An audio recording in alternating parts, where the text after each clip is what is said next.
Hello friends, मैं अशोक, आप सभी को नमस्कार और उत्सव मैथ्स पे आप सभी का स्वागत है। हम लोग आज की इस क्लास में ये जानते हैं कि पूर्ण संख्या से रिलेटेड जो भी हमारे पेट के सिलेबस में पूर्ण संख्या से रिलेटेड विभाजिता के नियम पे बात करते हैं और किस तरह के क्वेश्चंस आपके एग्जाम में पूछे जा सकते हैं, उस टॉपिक पे हम लोग डिस्कशन करते हैं। ठीक है, इसके बाद हम लोग एक टॉपिक और इसी में देखेंगे। दूसरी बात, इसमें हम लोग क्या सीखेंगे, भाजक भागफल पर आधारित गुणा वाले प्रश्न और भागफल पर आधारित शेषफल वाले प्रश्न। तो छोटे छोटे क्वेश्चंस हैं जो फ्रिक्वेंटली लास्ट ईयर के एग्जाम में पूछे गए हैं, तो उसी से रिलेटेड ही सारे टॉपिक्स आपके साथ मैं शेयर कर रहा हूँ। ठीक है, अगर हम विभाजिता के नियम की बात करें, रूल्स ऑफ डिविजिबिलिटी, विभाजिता के नियम, ठीक है, तो बहुत ही बेसिक हैं, आप सबको आते भी होंगे। एक बार फिर से रिवीजन के तौर पे मैं सारी चीज़ें आपको बता देता हूँ कि क्या क्या होते हैं और क्या क्या रूल्स हैं। ठीक है, अगर हम 2 से विभाजिता के नियम की बात करें, 2 से यदि किसी संख्या में इकाई का अंक 0 हो, 2 हो, 4 हो, 6 हो और 8 हो, तो वो संख्या 2 से पूर्णतया विभाजित हो जाती है। ठीक है, अगर हम 4 से विभाजिता के नियम की बात करें तो 4 से विभाजिता का नियम क्या कहता है, यदि किसी संख्या में इकाई और दहाई से बनी संख्या, ठीक, इकाई और दहाई से बनी संख्या अगर 4 से विभाजित हो जाएगी, चाहे वो संख्या 2 अंकों की हो, 3 अंकों की हो, 4 अंकों की हो, 5 अंकों की हो, कितने भी अंकों की हो, तो संख्या वो 4 से विभाजित हो जाएगी।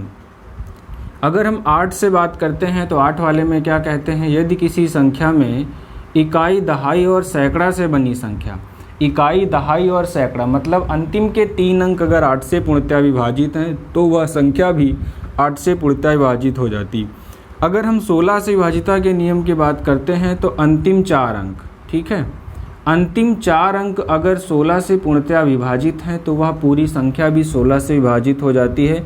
इसी तरह अगर हम 32 से विभाजिता के नियम की बात करें तो यदि किसी संख्या में अंतिम के 5 अंक अगर 32 से पूर्णतया विभाजित होंगे तो वह पूरी संख्या भी 32 से पूर्णतया विभाजित हो जाएगी। ठीक है, इसके बाद अगर हम लोग बात करें 3 से विभाजिता का नियम, 3 से विभाजिता का नियम क्या कहता है, किसी संख्या में अंकों का योग, किसी संख्या में अंकों का योग अगर 3 से पूर्णतया विभाजित होता है तो वह पूरी संख्या भी 3 से विभाजित हो जाएगी। जैसे आपसे पूछा जाए 738 3 से विभाजित होगा कि नहीं, तो आपको क्या करना है, अंकों का योग 7 + 3 + 8, तो 7 × 3 = 10, 8 × 18, तो ये 3 से पूर्णतया विभाजित हो जाएगा। इसका मतलब यह संख्या भी 3 से पूर्णतया विभाजित हो जाएगी। अगर हम 9 से विभाजिता के नियम की बात करें तो सेम यही है, अंकों का योग, यदि किसी संख्या में अंकों का योग 9 से पूर्णतया विभाजित है, जैसे आपसे पूछ लिया जाए 1232, ठीक, तो 1232 कितना हो जाएगा, 3 × 2 = 5, 5 × 2 = 7, 1 × 8, 8 आपका 9 से पूर्णतया विभाजित नहीं है, इसका मतलब 1232 भी 9 से पूर्णतया विभाजित नहीं होगी। ठीक है, इसके बाद 6 से विभाजिता का नियम क्या होता, यदि कोई संख्या 2 और 3 दोनों से विभाजित हो, 2 और 3 दोनों से विभाजित हो तो वह संख्या 6 से पूर्णतया विभाजित होती। ठीक है, और बचा क्या है, अभी 5 से विभाजिता के नियम की बात करें तो इकाई का अंक 0 या 5 होना चाहिए। ठीक, अगर कोई संख्या 25 से विभाजित पता करनी है तो उसमें लास्ट के 2 अंक क्या होने चाहिए, 25 होने चाहिए। यदि किसी संख्या में अंतिम 2 अंक 25 हैं तो वह संख्या 25 से पूर्णतया विभाजित हो जाएगी। अगर कोई संख्या 125 से पूर्णतया विभाजित होती है तो लास्ट में अगर 125, यदि किसी संख्या के लास्ट के अंतिम 3 अंक 125 हैं तो वह संख्या भी 125 से पूर्णतया विभाजित हो जाएगी। ठीक है, अगला हम 10 से विभाजिता के नियम की बात करें तो 10 से विभाजिता का नियम क्या कहता है, यदि किसी संख्या में इकाई का अंक 0 है ना, यदि किसी संख्या में इकाई का अंक 0 है तो वह संख्या 10 से पूर्णतया विभाजित हो जाती। ठीक, इसके बाद यहाँ पे 2 इम्पॉर्टेंट नियम हैं जो एग्जाम से पूछे जाते हैं। देखिए, जो फ्रिक्वेंटली यहाँ पे क्वेश्चन पूछे जाते हैं या तो 3 से विभाजिता के नियम का आता है, या तो 9 से, या 11, या फिर 7। तो अभी 11 और 7 का हम डिस्कस करते हैं। पहले 1-2 क्वेश्चन हम लोग देख लेते हैं। इसमें आपसे क्वेश्चन ये पूछा जाएगा, कहेंगे यदि संख्या 3, 5 * 7, 2 3 से पूर्णतया विभाजित है, 3 से पूर्णतया विभाजित है, तो स्टार के स्थान पर कौन सा अंक आएगा। तो आपको बताना है स्टार के स्थान पर कौन सा न्यूनतम अंक आएगा। ठीक है, तो ऐसे क्वेश्चन करने के लिए आपको रूल्स पता होने बहुत ज़रूरी हैं। तो क्या कहते हैं, 3 से विभाजिता के नियम का क्या है, अंकों का योग। तो अंकों का योग करेंगे कितना हो गया, 7 2 9, 9 और 5 कितना हो गया 14 और 3 कितना हो गया 17। और बचा क्या हमारे पास, प्लस स्टार। अगर यहाँ पे ऐसी संख्या आ जाए, क्योंकि नियम क्या कहता है, अंकों का योग है ना, अगर अंकों का योग 17 में ऐसा क्या जोड़ दें कि ये वाली संख्या 3 से पूर्णतया विभाजित हो जाए, तो 17 के बाद ऐसी कौन सी संख्या होती जो 3 से पूर्णतया विभाजित होती, 18।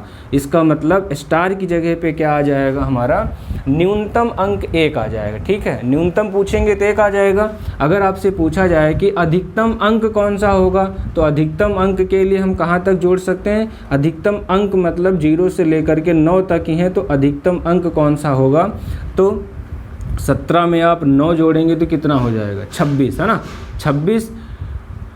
फिर इसका मतलब यहाँ पे अधिकतम के लिए कितना होना चाहिए, 24। मतलब 17 में अगर 7 जोड़ देंगे तो 24। तो अगर न्यूनतम अंक की बात करेंगे तो 1 आएगा, अगर अधिकतम अंक पूछेंगे तो कितना आ जाएगा, 7। ठीक, तो इस तरह के छोटे छोटे ही क्वेश्चन इस टॉपिक से पूछे जाते हैं। आइए हम लोग बात करते हैं, ये क्वेश्चन आपका 9 से विभाजिता का नियम हो जाएगा। इसी तरीके से हम 9 वाले भी सॉल्व करेंगे, अंकों का योग। ठीक, अब देखिए सबसे इम्पॉर्टेंट जो विभाजिता के नियम से क्वेश्चंस पूछे जा रहे हैं, जो इस समय जो भी एग्जाम्स हो रहे हैं, 7 से विभाजिता का नियम और 11 से विभाजिता के नियम। तो आइए हम लोग समझते हैं 7 से विभाजिता का नियम। ठीक, डिविजिबिलिटी बाई 7। एक तो 7 से विभाजिता का नियम ये है, जैसे मान लीजिए मैं समझा देता हूँ, जैसे मान लीजिए लिखा है 343। नियम क्या कहता है, यदि किसी संख्या में इकाई के अंक का 2 गुना, ठीक है, इकाई के अंक का 2 गुना, इकाई के अंक का 2 गुना शेष बची संख्या में घटाने पर प्राप्त संख्या अगर 7 से पूर्णतया विभाजित है, तो यह पूरी संख्या भी 7 से पूर्णतया विभाजित हो जाती ना। एक बार फिर से, जैसे मान लीजिए कोई नंबर आपके पास लिखा हुआ है 768। ठीक है, नियम क्या कहता है, इकाई के अंक का 2 गुना शेष बची संख्या में घटाने पर अगर प्राप्त संख्या 7 से पूर्णतया विभाजित है, तो वह पूरी संख्या भी 7 से विभाजित हो जाती है। ठीक है, तो इकाई के अंक का 2 गुना 8 दूनी 16, 76 घटा देंगे तो कितना हो जाएगा, 60। अब ये बताइए क्या ये 7 से पूर्णतया विभाजित होता है, तो 7 से पूर्णतया विभाजित नहीं होता है। इसका मतलब ये संख्या भी 7 से पूर्णतया विभाजित नहीं होगी। अब जैसे मान लीजिए कि 4 अंकों की संख्या आ गई, 7523 आ गया, तो सेम तरीका, इकाई के अंक का 2 गुना शेष बची संख्या में घटा देंगे तो कितना आ गया, 746। अभी भी 746 बड़ी संख्या लग रहा है, तो हम इसको स्टेप बाय स्टेप भी कर सकते हैं। इकाई के अंक का 2 गुना शेष बची संख्या में घटाने पर 62। ठीक, अब क्या करना है, शेष बची संख्या अगर 7 से विभाजित होगी तो 62 7 से विभाजित नहीं होगा। इसका मतलब यह संख्या भी 7 से विभाजित नहीं होगी। तो नियम ये हो गया। ठीक है, इसके बाद जो 7 से विभाजित होने के विशेष नियम हैं उन पे हम चर्चा कर लेते हैं, क्योंकि क्वेश्चन आजकल वहीं से पूछा जा रहा है। ठीक है, 7 से विभाजित होने के विशेष नियम।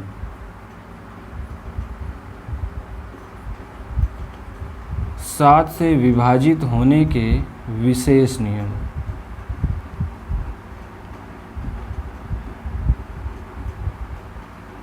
ठीक है, 7 से विभाजित होने के विशेष नियम।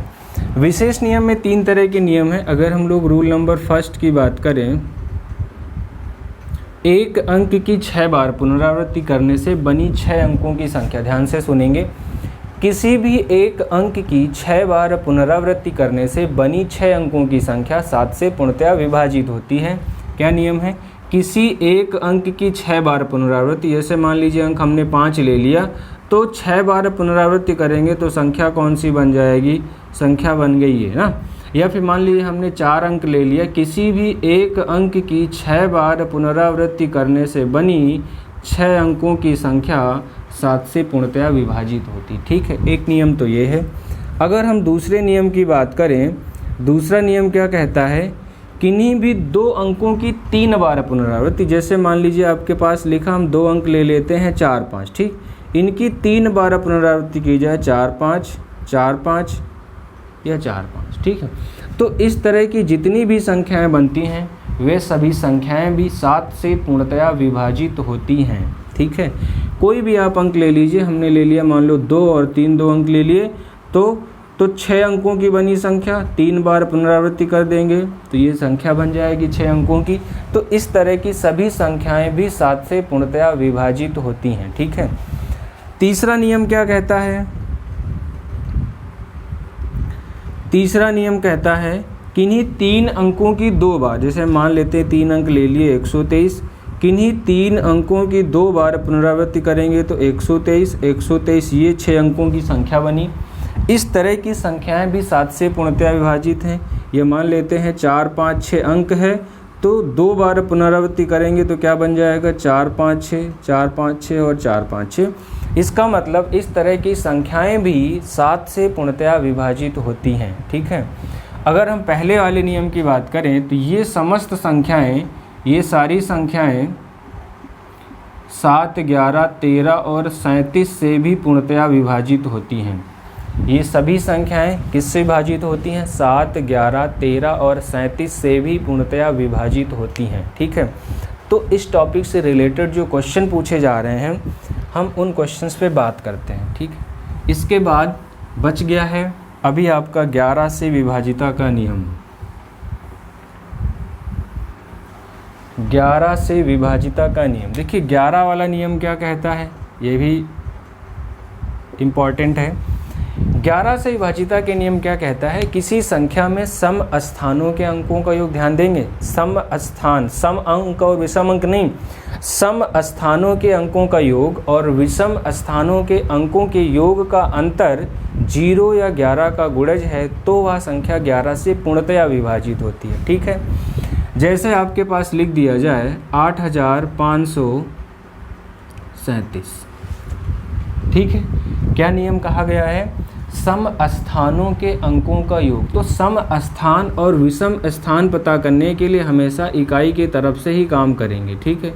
तो ये हमने नंबरिंग कर ली 1, 2, 3, 4। अब देखा जाए सम स्थान कौन कौन से हैं? 2 और 4। तो सम स्थान के अंक क्या हैं? 8 और 3। तो सम स्थानों के अंकों का योग कितना हो गया? 11, ठीक है। और विषम स्थान कौन कौन से हैं? 1 और 3। विषम स्थान के अंकों का योग तो 7 और 5 कितना हो गया? 12। सम स्थानों के अंकों का योग और विषम स्थानों के अंकों के योग का अंतर, ठीक, योग का अंतर क्या होना चाहिए? 0 या 11 का गुणज है, 0 या 11 का गुणज है तो वह संख्या 11 से पूर्णतया विभाजित होती ना। 0 या 11 का गुणज है। अब यहाँ पे देखिए अंतर 11 और 12 का कितने का आ रहा? 1 का। इसका मतलब यह संख्या 11 से पूर्णतया विभाजित नहीं है, ठीक। अगर हम इस संख्या की बात करें, ठीक, 7546 आपको पता करना है 11 से विभाजित है कि नहीं। तो आपको क्या करना है? विषम स्थानों के अंकों का योग कितना हो गया? 6, 5, 11। सम स्थान कौन कौन से हैं? दूसरा और चौथा सम स्थान है। सम स्थान के अंक कौन कौन से हैं? 7 और 4। इनका भी योग कितना हो गया? 11। सम स्थानों के अंकों का योग और सम स्थान और विषम स्थान हमेशा इकाई की तरफ से हम लोग स्टार्ट करेंगे, ठीक है। तो सम स्थानों के अंकों का योग कितना हो गया? सम स्थान 2 और 7 हैं, 2 और 4 सम स्थान, इनके अंक 7 और 4 11। विषम स्थान 1 और 3 है, इनके अंक 6 और 5, इनका योग 11। इन दोनों का अंतर कितना है? 0 या 11 का गुणज है तो 0 आ रहा है। इसका मतलब यह संख्या भी 11 से पूर्णतया विभाजित हो जाएगी, ठीक है। तो इस तरह से हम लोगों ने विभाजिता के नियम में जितना कुछ पूछा जाता है, जो भी आपके बेसिक नियम है वो सारे आपके साथ बता दिए गए। इसमें से 1-2 क्वेश्चंस हम लोग और यहाँ पे करते हैं, फिर आपसे बात करते हैं, ठीक है। अब देखिए एक क्वेश्चन ये लिखा हुआ है, क्या कह रहे हैं कि संख्या 5, 8, 2, 4 स्टार, ध्यान से सुनेंगे, संख्या 5, 8, 2, 4 स्टार 11 से पूर्णतया विभाजित है तो स्टार के स्थान पर कौन सा अंक आएगा, ठीक है। अब देखिए 11 से पूर्णतया विभाजित है तो हम क्या लगाएंगे? 11 से विभाजिता का नियम लगा के चेक करेंगे सम स्थानों के अंकों का योग और विषम स्थानों के अंकों के योग का अंतर 0 या 11 का गुणज है या नहीं, ठीक है। कितना लिखा, बहुत ध्यान से समझेंगे क्योंकि ये क्वेश्चन इंपॉर्टेंट है, पूछा जा सकता है, ठीक है। ये स्टार, अगर हमें क्या करना है, सम स्थान और विषम स्थान तो हमेशा इकाई की तरफ से करेंगे, 1 2 3 4 और 5, ठीक। तो सबसे पहले तो सम स्थान कौन कौन से हैं, सम स्थान 2 और 4 हैं। तो 2 और 4 के अंक कौन कौन से हैं, 8 और 4, 8 और 4 कितना हो जाएगा, 12। सम स्थानों के अंकों का योग कितना हो गया, 12, ठीक है। अब देखिए विषम स्थान पे कौन कौन से हैं, 1 3 और 5। तो 3 और 5 पे अंक क्या है, 5 और 2 मिलके कितना हो गया, 7। लेकिन स्टार नहीं पता है तो 7 प्लस क्या लिखेंगे, स्टार। ये हो गया, ये हमारे पास सम स्थानों के अंक हैं, सम स्थानों के अंकों का योग, और ये है विषम स्थानों के अंकों का योग, ठीक। नियम क्या कहता है, किसी संख्या में सम स्थानों के अंकों के योग और विषम स्थानों के अंकों के योग का अंतर, मतलब इन दोनों का अंतर कितना आना चाहिए, 0 या 11 का गुणज आना चाहिए, ठीक। 0 या 11 का गुणज। अब ध्यान से देखिए, यहाँ पे 12 लिखा हुआ है और यहाँ पे 7 प्लस स्टार है। अगर यहाँ पे हमें 0 लाना, क्योंकि 0 ही ला पाएंगे क्योंकि यहाँ पे फिक्स नंबर है, ठीक है। तो स्टार की जगह पे आप सोचिए, अगर हम 5 रख दें तो 12 यहाँ पर भी लिखा है तो 12 यहाँ भी हो जाएगा, 7 और 5 मिलके 12, तो ये क्या आ जाएगा, 0। अगर 0 मिल गया तो संख्या 11 से पूर्णतः विभाजित होगी। इसका मतलब स्टार की जगह पे कौन सा अंक आएगा, स्टार की जगह पे कौन सा अंक आएगा, 5। तो इस सवाल का सही जवाब क्या हो जाएगा, 5। एक तो क्वेश्चंस हम लोग और करते हैं कि इस टॉपिक में और किस तरह के क्वेश्चंस पूछे गए हैं या पूछे जाएंगे, ठीक। एक क्वेश्चन ये लिखा है, सबसे पहले आप क्वेश्चन को ध्यान से देखेंगे क्या लिखा हुआ है। इस टॉपिक का सबसे बढ़िया क्वेश्चन है, आपके एग्ज़ाम में जो भी एग्ज़ाम आप देने जा रहे हैं इससे मुश्किल सवाल नहीं पूछा जाएगा, आप एकदम बिल्कुल निश्चिंत रहिए। क्या कह रहे हैं, जब 335 में 5a7 को जोड़ा जाता है तो 8b2 प्राप्त होता है। मतलब 335 में 5a7 को जोड़ा जाता है, तो हम लिखते भी चलें, क्या कह रहे हैं, 335 में 5a7 को जोड़ा जाता है तो उत्तर क्या प्राप्त होता है, 8b2 प्राप्त होता है। लेकिन 8b2 क्या कह रहे हैं, जो कि 3 से विभाज्य, 8b2 क्या है, 3 से विभाज्य है। तो a का महत्तम मान बताइए। कितना बढ़िया क्वेश्चन है, बहुत ही आराम से करेंगे, समझ के करेंगे और सारी कंडीशन को फुलफ़िल करते हुए करेंगे। अगर यहाँ पे a की जगह पे कोई वैल्यू दी होती तो हम कैसे इसको जोड़ते, क्या करते, 7 5 12, 7 5 12 का 2, हासिल कितना लिखा जाएगा, ऊपर 1, ठीक। हासिल कितना लिखा गया, ऊपर 1। अब यहाँ पे समझेंगे क्या करेंगे। अब देखिए 3 और 1 मिलके क्या हो गया, 4। लेकिन यहाँ पे ऐसा ही अंक आएगा क्योंकि इधर आप ध्यान से देखें 3 और 5 मिलके 8 ही होगा। मतलब यहाँ पर ऐसा अंक रखेंगे कि हासिल बगल में ना जाए, क्योंकि हासिल चला जाएगा तो यहाँ पे ज़्यादा हो जाएगा, जबकि 8 यहाँ पे फिक्स है। इसका मतलब a की जगह पे संभवतः हम क्या रखेंगे, अधिकतम की बात कर रहा है ना, अधिकतम रख लेते हैं। 3 और 1 4 हो गया है, यहाँ पे बिना हासिल के लाना है तो 4 और 5। अगर a की जगह पे हम 5 रख लेंगे तो b की जगह पे कितना मिल जाएगा, 9। ध्यान से देखेंगे क्यों कर रहे हैं ऐसा। देखिए 7 5 12 के 2 हो गया, हासिल आ गया 1, ठीक। अब 3 और 1 4 हो गया, लेकिन a की जगह पे पता नहीं है, यहाँ पे b है, यहाँ भी कुछ नहीं पता, ठीक। लेकिन एक चीज़ यहाँ से पता चल गई, जब बगल में हमने देखा कि 3 और 5 लिखा है, 3 और 5 मिलके 8 होता है। इसका मतलब a के स्थान पे ऐसा अंक होगा जो बिना हासिल का होगा। मतलब 3 और 1 4 और ये a वाला जोड़ेंगे तो हासिल नहीं बचना चाहिए। तो a का महत्तम मान पूछ रहा तो बिना हासिल वाला a का महत्तम मान रखेंगे 5, तो कितना आ गया, 9। लेकिन अब ये संख्या बन गई 892, जो कि 3 से विभाज्य है। 3 से विभाजिता का नियम क्या कहता, अंकों का योग। तो अंकों का योग तो 19 आ गया, तो ये संख्या 3 से विभाजित नहीं है। तो अब a की जगह पे हम क्या रख के देखेंगे, 4। 5 से बड़ा नहीं रख सकते, अगर यहाँ 6 रख दोगे तो हासिल बच जाएगी, फिर यहाँ 0, फिर यहाँ 1 हासिल आ जाएगा। तो इसलिए हमने 5 रखा। 5 पे कंडीशन फेल हो गई। क्या कंडीशन फेल हो गई कि 892 मिल गया ना, 892 मिल गया, लेकिन जो 3 से विभाजित नहीं है। तो अब क्या रखेंगे, दूसरा महत्तम मान 5 से छोटा 4। अगर हम यहाँ पे 4 रख के देखेंगे, 3 1 4 और यहाँ पे कितना आ जाएगा, 4 4 8। तो ये हमारा क्या बन जाएगा 882। तो कितना हो गया 8 8 16 2 18 18 आ गया, ये 3 से विभाजित है। इसका मतलब हमारे सवाल में a का महत्तम मान कितना आएगा, a का महत्तम मान कितना हो गया 4। तो इस सवाल का सही आंसर क्या हो जाएगा 4। ठीक है, तो इस तरह के सवाल आपको मिलते हैं। जो सवाल आपको सॉल्व करने हैं वो बहुत ही बेहतरीन क्वेश्चन था। अगर नहीं समझ में आया तो एक बार फिर से बैक करके ज़रूर क्वेश्चन को समझ लेंगे। इस तरह के क्वेश्चंस आपके एग्ज़ाम में पूछे जा सकते हैं। ठीक है, एक क्वेश्चन और, एक 4 अंकों की संख्या जो 2 अंकों को पुनरावृत्ति करके बनी है। सवाल क्या कह रहे हैं, एक 4 अंकों की संख्या, एक 4 अंकों की संख्या जो 2 अंकों की पुनरावृत्ति करके बनी है, जो 2 अंकों की पुनरावृत्ति करके बनी है, पुनरावृत्ति करके बनी है। ठीक है, जो 2 अंकों की पुनरावृत्ति करके बनी है, जैसे 25 25 32 32, जैसे 25 25 32 32।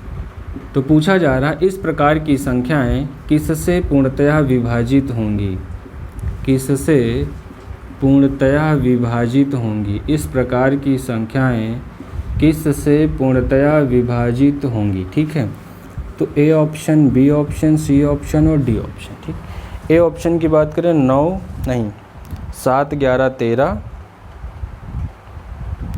और 101, 7 11 13 और 101। ठीक, अब देखिए जब भी इस तरह का क्वेश्चन मिलेगा तो हमें बेसिक तरीका ही लगाना है। बहुत सारे बच्चे इसमें क्या करेंगे, अच्छा 7 से भाग करके देखते हैं, 11 से भाग करके देखते हैं, 13 से भाग करके देखते हैं, 101 से भाग करके देखेंगे तो समय ज़्यादा लगेगा, आप आंसर तक ज़रूर पहुंच जाएंगे। अब सिंपल से तरीका लगे, जैसे मान लीजिए क्या लिखा है 2525 लिखा। अच्छा 2525 को क्या ऐसे लिख सकते हो क्या, 2500 + 25, तो आप 25 कॉमन कर लो, तो 25 कॉमन करोगे तो 100 + 1, इसका मतलब क्या आ गया 25 × 101। अब आप कह सकते हैं या तो ये संख्या 5 से कटेगी या 25 से कटेगी, क्योंकि जो संख्या किसी संख्या का गुणनखंड होगी उन्हीं गुणनखंड में से कटेगी। तो हमें देखना है कि ऑप्शन में कौन सा गुणनखंड है, ऑप्शन में कौन सा गुणनखंड है 101। तो इस तरह की जो भी संख्याएं होंगी, चाहे 47 47 लिख दिया जाए, चाहे 56 56 लिख दिया जाए, जहाँ पे 2 अंकों की संख्याओं को 2 बार रिपीट करके 4 अंक की संख्या बनाई जाए, तो इस प्रकार की संख्या हमेशा, देखो 101 की जगह पे ये भी ऑप्शन में लिख के आता है 3 अंकों की सबसे बड़ी, 3 अंकों की पहली अभाज्य संख्या, 3 अंकों की पहली अभाज्य संख्या। अगर 101 की जगह पे ये भी ऑप्शन लिख के आता है तब भी 3 अंकों की पहली अभाज्य संख्या या 3 अंकों की सबसे छोटी अभाज्य संख्या कौन सी है, 101। ये ध्यान देंगे, इस तरह से क्वेश्चन वहाँ पे चेंज करके आपसे पूछा जा सकता है।